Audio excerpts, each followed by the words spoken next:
क्या बात है? अरे वाह, क्या बात है, क्या ബാത്ത് ഹെ. രണ്ടും ഞാൻ ഉപയോഗിച്ചത് ക്യാ ബാത്ത് ഹെ എന്നാണ്. 2 തവണ ഉപയോഗിച്ചത് അല്ലെ. ആദ്യത്തെ തവണ ഞാൻ പറഞ്ഞപ്പോ നിങ്ങൾ ശ്രദ്ധിച്ചോ? ക്യാ ബാത്ത് ഹെ, ക്യാ ബാത്ത് ഹെ എന്നാണ് ചോദിച്ചത്. രണ്ടാമത് ക്യാ ബാത്ത് ഹെ എന്നാണ് ഉപയോഗിച്ചത്. രണ്ടും തമ്മിലുള്ള എക്സ്പ്രഷനിൽ മാത്രമല്ല വ്യത്യാസം, അർത്ഥത്തിന്റെ തലത്തിലും ഒരു വ്യത്യാസമുണ്ട്. ആക്ച്വലി ക്യാ ബാത്ത് ഹെ എന്ന വാക്കിന്റെ അർത്ഥം ക്യാ എന്താണ്, ബാത്ത് കാര്യം, ഹെ ആകുന്നു.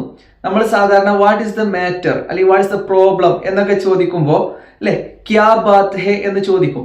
അതാണ് ക്യാ ബാത്ത് ഹെ എന്ന് ഞാൻ ചോദിച്ചത്. Okay, so the next one, രണ്ടാമത്തെ ക്യാ ബാത്ത് ഹെ വളരെ ഇമ്പോർട്ടന്റ് ആണ് കേട്ടോ, പഠിച്ചു വെച്ചോളൂ. നമ്മൾ വളരെ രസകരമായിട്ടുള്ള ചില കാര്യങ്ങൾ കാണുമ്പോൾ, ഫോർ എക്സാമ്പിൾ ഒരു മനോഹരമായ പാട്ട് കേൾക്കുന്നു, നമുക്ക് നല്ല കൗതുകമുള്ള എന്തെങ്കിലുമൊക്കെ ഒരു കാര്യം കാണണം, വളരെ സന്തോഷകരമായ ഒരു പ്ലസന്റ് മൂഡിൽ നമ്മൾ വല്ലാതെ എൻജോയ് ചെയ്തുകൊണ്ട് ഒരു കാര്യം ഇങ്ങനെ ആസ്വദിക്കുമ്പോൾ അറിയാതെ നമ്മൾ പറഞ്ഞു പോകുന്ന ഒരു വാക്കാണ് അരെ വാ ക്യാ ബാത്ത് ഹെ, ക്യാ ബാത്ത് ഹെ, ഓ സൂപ്പർ സൂപ്പർ, ക്യാ ബാത്ത് ഹെ എന്നാണ് അതിന്റെ അർത്ഥം. മനസ്സിലായോ? ഓക്കെ, ഇതുപോലെയുള്ള വീഡിയോസുകളുമായിട്ട് നമുക്ക് ഇനിയും കാണാം. അതുവരേക്കും by. Learn Hindi with Hindigo.